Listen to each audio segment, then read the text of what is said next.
नमस्कार दोस्तों, मेरा नाम है भालचंद्र। ब्रह्मांड सिद्धाश्रम में आप सभी का स्वागत है।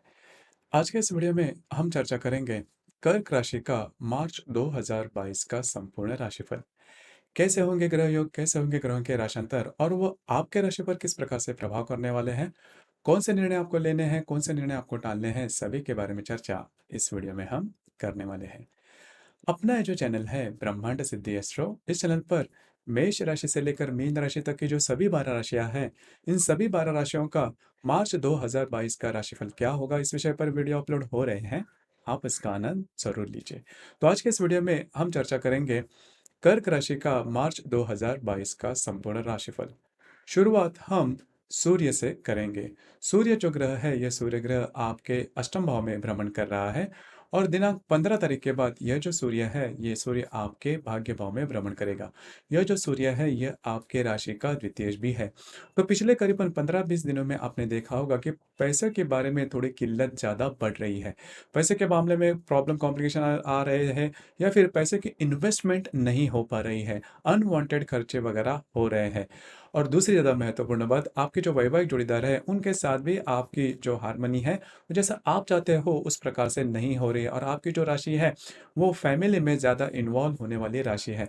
तो इसी के चलते हुए थोड़ा सा स्ट्रेस आप पर बना हुआ है, लेकिन चिंता नहीं करना। जैसे ही ये जो रवि ग्रह है, रवि ग्रह 15 मार्च के बाद आपके भाग्य भाव में भ्रमण करेगा, तो ये संपूर्ण जो स्ट्रेस आपने पिछले करीबन 2 ढाई महीने में सहन किया है, वो पूरी तरह से नॉर्मल हो जाएगा। पैसे के मामले में या फिर रिलेशनशिप के मामले में, खास करके आपके जो वैवाहिक जोड़ीदार हैं, उनके साथ जो रिलेशनशिप के मामले में जो भी प्रॉब्लम थे, वो काफ़ी मायनों में नॉर्मल होते हुए नजर आएंगे, जो कि आपके लिए काफ़ी अच्छी बात होगी। दूसरी ज़्यादा महत्वपूर्ण बात, पैसे के मामले में भी जो किल्लत आप देख रहे थे या फिर सोच रहे थे या फिर सहन कर रहे थे, वो काफ़ी ना मायनों में नॉर्मल होते हुए नजर आएगी। कुल मिला के रवि का जो भ्रमण है, वो 15 मार्च के बाद आपके लिए शुभ फलदायी साबित होगा। इसके बाद हम चर्चा करेंगे मंगल ग्रह के बारे में। मंगल जो ग्रह है, ये मंगल ग्रह आपके राशि के लिए सबसे ज़्यादा महत्वपूर्ण ग्रह है, जिसे राजयोग कारक ग्रह भी आपके राशि के लिए कहा जाता है, क्योंकि ये आपके राशि का पंचमेश भी है, दशमेश भी है, जो कि आपके आपके सप्तम भाव में भ्रमण कर रहा है। तो यहाँ पर 2-3 बातें हैं, इसके संदर्भ में आप अनुभव लोगे। पहली सबसे महत्वपूर्ण बात, अगर आपका विवाह हुआ है तो आपके जो वैवाहिक जोड़ीदार है, वो आप पर हावी हो सकते हैं। हालाँकि आपकी जो राशि है उसके लिए ये बात ज़्यादा मायने नहीं रखती, क्योंकि आपकी जो राशि है वो बहुत ज़्यादा फैमिली में इन्वॉल्व करती है। तो जैसे फैमिली या फिर आपका जो फैमिली मेंबर्स है वो खुश रहते हैं, तो आप भी उनमें ही आप अपनी खुशी देखते हैं। तो वही बात है, तो ये बात आपको देखने को मिलेगी कि आपके जो वैवाहिक जोड़ीदार है, वो थोड़े से आप पर हावी हो रहे हैं। बस यही बात है। बाकी जो भी आपका कार्य क्षेत्र है उसके संदर्भ में कोई बड़ी प्रॉब्लम आपको नहीं आएगी। यह जो बात है वो सबसे ज़्यादा महत्वपूर्ण रहेगी। जो मंगल है, चतुर्थ दृष्टि से आपके दशम भाव को देखेगा, सप्तम दृष्टि से आप ही के राशि को देखेगा और अष्टम दृष्टि से ये आपके द्वितीय भाव को देखेगा। तो थोड़ा बहुत आपका जो सामान्य जो नेचर है, स्वभाव है, उसमें थोड़ा आप एक्टिव नजर आओगे। थोड़ी सी आपकी जो भावनाएं हैं वो थोड़ी सी ज़्यादा देखी जाएगी। तो उसी के ऊपर थोड़ा सा नियंत्रण रखना ज़्यादा आवश्यक होगा।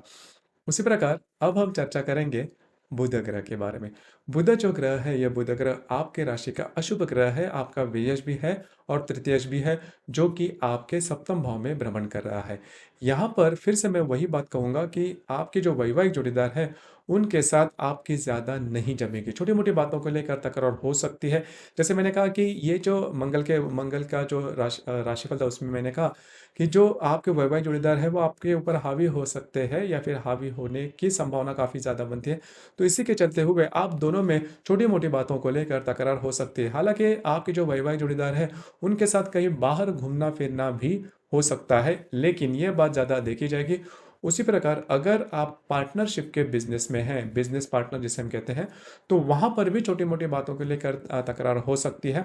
थोड़ा-सा खुद पर संयम रखना ज़्यादा आवश्यक होगा। अब यह जो बुध है, यह बुध 7 तारीख के बाद आपके अष्टम भाव में भ्रमण करेगा और करीबन 25 तारीख के बाद ये आपके भाग्य भाव में भी भ्रमण करेगा। तो यहाँ पर एक बात मैं कहना चाहूँगा कि 7 तारीख से लेकर करीबन 24 तारीख तक का जो समय है, उसमें खुद के सेहत के ऊपर ध्यान रखिए और ये जो पर्टिकुलर कालावधि है, इसमें एक बात ज़रूर ध्यान में रखिए। किसी भी व्यक्ति के साथ किसी भी प्रकार के बड़े डिसीजन कमिटमेंट नहीं करना और इस कालावधि के दरमियान बड़े ऋण भी नहीं लेना, अपने स्वास्थ्य के बारे में भी ध्यान रखना ज़्यादा आवश्यक है, क्योंकि ये जो कालावधि है इसमें आपके बनने वाले काम बिगड़ सकते हैं। दूसरी ज़्यादा महत्वपूर्ण बात, जैसे मैंने अभी कहा, कि किसी भी प्रकार के बड़े निर्णय बिल्कुल भी नहीं लेना। इसके बाद हम चर्चा करेंगे गुरु ग्रह के बारे में। गुरु जो ग्रह है ये आपका भाग्येश भी है और आपके राशि का षष्ठेश भी है, जो कि आपके अष्टम भाव में भ्रमण कर रहा है। वो आपके लिए अशुभ फलदायी साबित होगा, जिसके परिणाम इसके जिसके जो अनुभव है वो अभी तक पिछले 2-3 महीने में आपने देखे भी होंगे। पहले सबसे महत्वपूर्ण बात, आपके सेहत के ऊपर ध्यान दीजिए। दूसरी ज़्यादा महत्वपूर्ण बात, जहाँ पर आप काम करते हो, नौकरी करते हो या फिर व्यवसाय करते हो, वहाँ पर के जो लोग होंगे वो भी आपके साथ जैसा आप चाहते हो उस प्रकार से नहीं बिहेव करेंगे, जिसकी वजह से आपका जो कॉन्फिडेंस है वो थोड़ा-सा कम हो सकता है। और आपकी जो राशि है वो इमोशनल राशि है, तो इमोशन के चलते हुए ये बात थोड़ी हो सकती है, तो ध्यान रखिए। और भाग्य का साथ या फिर लक का साथ जिसे हम कहते हैं, वो आपको इतना ज़्यादा नहीं मिलेगा, जैसे कि इसके पहले आपने सोचा था उस प्रकार से। तो ये जो सभी बातें हैं, जो गुरु का जो भ्रमण है वो आपके लिए अशुभ फलदायी साबित होगा। अगर स्वास्थ्य के बारे में किसी व्याधि से अगर आप पीड़ित हो, तो उसके संदर्भ में भी कुछ लक्षण आपको दिखाई दे सकते हैं। इसके बाद हम चर्चा करेंगे शुक्र ग्रह के बारे में। शुक्र जो ग्रह है, ये शुक्र ग्रह आपके दशम भाव में भ्रमण करेगा। संपूर्ण ये जो महीना है इसमें यह शुक्र आपका लाभेश भी है और चतुर्थेश भी है, जो कि आपके सप्तम भाव में भ्रमण कर रहा है। तो आपके जो घर के जो लोग होंगे उनके साथ आपके जो ताल्लुकात है वो काफ़ी अच्छे देखे जाएँगे। उनके साथ कुछ थोड़ा बहुत एडजस्ट करना होगा, लेकिन मोटे तौर पर देखा जाए तो आप दोनों में काफ़ी अच्छी हार्मनी देखी जाएगी। दूसरी ज़्यादा महत्वपूर्ण बात, आपको इस कालावधि में, या मतलब ये जो संपूर्ण महीना है मार्च महीने में, आपके जो वैवाहिक जोड़ीदार है उनकी मांगें पूरी करनी पड़ सकती है। उनकी जो भी मांगें रहेंगी वो आपको पूरी करनी पड़ सकती है। बस वही बात है, बस उसी के ऊपर थोड़ा-सा आपको ध्यान देना ज़्यादा आवश्यक होगा, क्योंकि जैसे मैंने शुरुआत में भी कहा कि आपके जो वैवाहिक जोड़ीदार है वो आप पर हावी हो सकते हैं। तो ध्यान रखिए, ये बात आगे जाके थोड़ा बहुत आपको प्रॉब्लम में ला सकती है। तो उनकी जो भी मांगें हैं वो आपको पूरी करनी ही पड़ेगी। इसके बाद हम चर्चा करेंगे शनि ग्रह के बारे में। शनि जो ग्रह है, यह शनि ग्रह आपके सप्तम भाव में भ्रमण कर रहा है। पिछले कई महीनों से या फिर सालों से, करीबन 1 डेढ़ साल से यह शनि ग्रह आपके सप्तम भाव में भ्रमण कर रहा है। तो आपके जो वैवाहिक जोड़ीदार है, उनके साथ अगर आपकी जो रिलेशनशिप है वो इससे नॉर्मल रहेगी, किसी भी प्रकार के एक्सट्रीम लेवल तक नहीं जाएगी, जो कि अच्छी बात है। जैसे कि मैंने अभी कहा कि मंगल आपके सप्तम भाव में भ्रमण कर रहा है, बुध भी आपके सप्तम भाव में भ्रमण कर रहा है। और कई जो बड़े ग्रह हैं, जैसे कि मंगल है, शुक्र है, बुध है और शनि, ये सभी जो ग्रह है ये आपके सप्तम भाव में भ्रमण कर रहे हैं। इसकी जो वजह है या ऐसे इसके जो अनुभव है वो इस प्रकार से होंगे कि आपके जो वैवाहिक जोड़ीदार है उनके साथ आपकी जो रिलेशनशिप है वो नॉर्मल नहीं रहेगी। उनके साथ छोटी मोटी बातों को लेकर तकरार होगी। जो भी उनकी बात है, जो भी उनके व्यूज़ होंगे वो आपको नहीं जचेंगे, या फिर आप दोनों में छोटी मोटी बातों को लेकर प्रॉब्लम हो सकते हैं। लेकिन ध्यान में रखिए, ये जो बात है वो काफ़ी दिनों तक नहीं रहेगी। धीरे जैसे ही ग्रहों का भ्रमण होगा तो इसमें बदलाव भी देखे जाएँगे। लेकिन इस महीने के लिए, मतलब मार्च 2022 के बारे में देखा जाए, तो थोड़ा-सा खुद पर संयम रखना आपके लिए काफ़ी ज़्यादा आवश्यक और महत्वपूर्ण भी होगा। इसके बाद हम चर्चा करेंगे राहु ग्रह के बारे में। राहु जो ग्रह है, राहु ग्रह आपके लाभ भाव में भ्रमण कर रहा था दिनांक 17 तारीख के बाद, ये आपके दशम भाव में भ्रमण करेगा। वही बात केतु के बारे में, केतु जो कि आपके पंचम भाव में भ्रमण कर रहा था दिनांक 17 मार्च के बाद ये आपके चतुर्थ भाव में भ्रमण करेगा। तो आपने पिछले करीबन 1.5 साल में देखा होगा कि पैसे के मामलात में जैसा आप चाहते हो उस प्रकार से बातें नहीं हो रही थी। और दूसरी सबसे महत्वपूर्ण बात, आपको पैसे तो मिल रहे थे, लेकिन उसका जो खर्चा है, इसका जो विनियोग है, वो उसकी जो स्पेंडिंग है, वो जैसा मतलब आप चाहते हो उस प्रकार से नहीं हो रही थी, या फिर अच्छी तरह से नहीं हो रही थी।